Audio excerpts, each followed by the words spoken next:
সম্মানিত দর্শক ও মাছ চাষি ভাই ও বন্ধুরা, আসসালামু আলাইকুম। আশা করছি আপনারা সকলেই ভালো আছেন। দেশ এবং দেশের বাহির থেকে বসে যারা আজকে আমাদের নতুন বছরের মাগুর মাছের ভিডিওটুকু দেখতে পারছেন, তাদের সকলের প্রতি অনেক অনেক শুভেচ্ছা মোবারক জানিয়ে শুরু করতেছি আজকের নতুন ভিডিও। তো ভিউয়ার্স, আপনারা ভিডিওতে স্ক্রিনে যেই মাছগুলোকে লক্ষ্য করছেন, হাত দিয়ে দেখানো হচ্ছে, এগুলো হচ্ছে ইনব্রিডিং মুক্ত এক সাইজের নতুন বছরের দেশি মাগুর মাছের পোনা। মাগুর মাছের পোনা, আপনারা যারা মাগুর মাছের পোনা চাষ করতে চান, অবশ্যই চাইলে আপনারা আমাদের কাছ থেকে নিয়ে এই মাছগুলো আপনারা আপনাদের পুকুর বা ফ্লক সহ যে কোনো সাধারণ জলাশয়, একক এবং অন্যান্য মাছের সাথে এই মাছগুলো আপনারা মিশ্রভাবেও চাষ করতে পারবেন।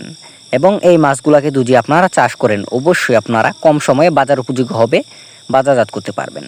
তাই যারা এই মাছগুলি আপনারা চাষ করতে চান, অবশ্যই আপনারা আমাদের স্ক্রিনে দেওয়া নাম্বারই অথবা ভিডিওর টাইটেল এবং ভিডিও ডেসক্রিপশন বক্সে দেওয়া নাম্বারই ফোন করে আপনারা সরাসরি অর্ডার করতে পারেন। এবং এই মাছগুলি আমরা সারা বাংলাদেশের যে কোনো জেলায় জীবিত হোম ডেলিভারি করে থাকি। তাই যারা চাষ করতে চান, অবশ্যই চাইলে আপনারা আমাদের কাছ থেকে নিয়ে এই মাছগুলো আপনারা চাষ করতে পারবেন। এবং এই মাছটিকে আপনারা অন্যান্য মাছের মতোই ফিড জাতীয় বা সমান খাবার খাওয়াতে পারবেন, যেমন এসিআই, আগাতা, মেগা এবং নারিশ সহ যে কোনো কোম্পানির খাবার। এবং ডুবন্ত খাবার হিসাবে রয়েছে সরষার খোল, কুড়া, ভুসি ইত্যাদি। তো ভিউয়ার্স, আপনারা চাইলে এই মাছের সাথে আরও অন্য যে কোনো মাছের পোনাও চাইলে আপনারা আমাদের কাছ থেকে ক্রয় করতে পারবেন। আজকের মতো ভিডিও এই পর্যন্তই। দেখা হবে পরবর্তী কোনো ভিডিওতে। ভিডিওটি ভালো লাগলে অবশ্যই লাইক, কমেন্ট, শেয়ার করবেন এবং আমাদের চ্যানেলে নতুন হয়ে থাকলে অবশ্যই আপনারা চ্যানেলটিকে সাবস্ক্রাইব করে দিবেন। আল্লাহ হাফেজ, ধন্যবাদ।